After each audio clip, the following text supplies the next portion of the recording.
Hey, what is up guys, I'm KidBHD here, and it's 2014, everything leaks, and this is the second video I'm making about the iPhone 6, this time with an exclusive part.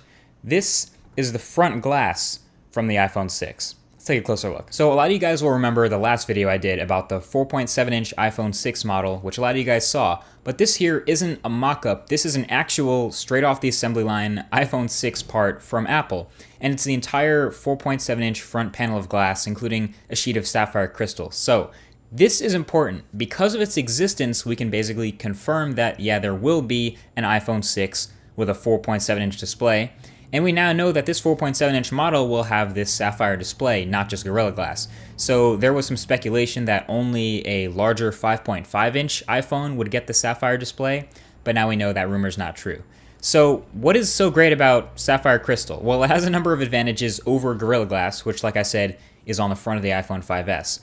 But the two main things you need to know are that, number one, sapphire is an extremely high-quality material, and number two, it is really durable. Now, I say high-quality material because this thing is paper thin, like literally the same thickness as a sheet of paper, and is perfectly see-through. I would say 0% opacity. Apple already actually uses sapphire in the iPhone 5S on the camera lens and the home button for this reason. So the camera lens needs to be super high-quality material and very durable and crystal clear to take those great shots through it. And the home button also needs to be crystal clear to be able to read your fingerprint through the glass. So again, it's sapphire. So that would be the number one thing I noticed just messing around with this panel and holding it, looking through it, putting it over my eye. Basically, you notice how little distortion there is and how exact the colors stay. There's absolutely no color shift while looking through the sapphire glass. Now, another thing I noticed while cleaning it with a microfiber is this particular panel seems really okay with bending, at least a little bit of torque,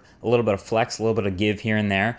And I've never handled a similar 4.7-inch Gorilla Glass panel, but assuming this is sapphire, I got really curious about exactly how durable this is. So I broke out a knife, and I broke out the keys, and I did some scratching, or at least I thought I was doing some scratching. Basically, I took the knife to the sapphire pretty hard. I applied some deep pressure, really pushed it down, and I got nothing. So then I moved on, and I did it with my keys. Again, this is way beyond what you would normally do with the phone, but I pressed down really hard. This is way past any pressure that's going to be in your pocket. I scraped them, dragged them across the panel, applied a lot of pressure, still nothing. And then I went on to basically stab the thing pretty hard right in the middle and drag the point of the knife around the surface with some serious pressure. Again, well beyond stuff you're ever going to do with your phone.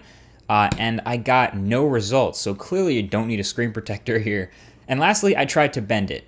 First, like seriously bend it. So at first I was kind of tentative because I thought maybe there was a chance I might break it, maybe shatter it. But I slowly realized there is absolutely no way I can break this display under my own power. There's no chance. I have a feeling I could drop a rock on it, but really I couldn't get the surface to even scratch a little bit at all. The worst blemish on the surface was actually my fingerprint marks and the dust from handling it so much.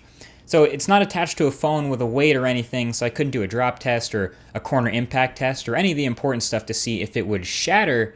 But from my experience and from what I've tried, it's almost impossible to scratch this screen with any regular use. So that's really exciting for this new iPhone. I also have, you can see here, the home button part with the Touch ID sensor, which is the exact same size as the iPhone 5S, by the way. So this sapphire and the new 4.7-inch sapphire glass panel are pretty much your best look at what we have on the front of the iPhone 6 so far. You can really imagine what this new iPhone is going to look like. Huge thanks to Sonny Dixon, again, for hooking up these parts. He's been super reliable in the past with this Apple stuff, so no hesitation here, and we have a better look than ever at what the iPhone 6 is going to look like. But really what I'm most excited for, even if it isn't any of the durability stuff, it's just how high quality this sapphire material is, how clear it is. I think this is what they're going to make a big deal about. Check it out. It is just about as good quality as the glass I'm using to record this video.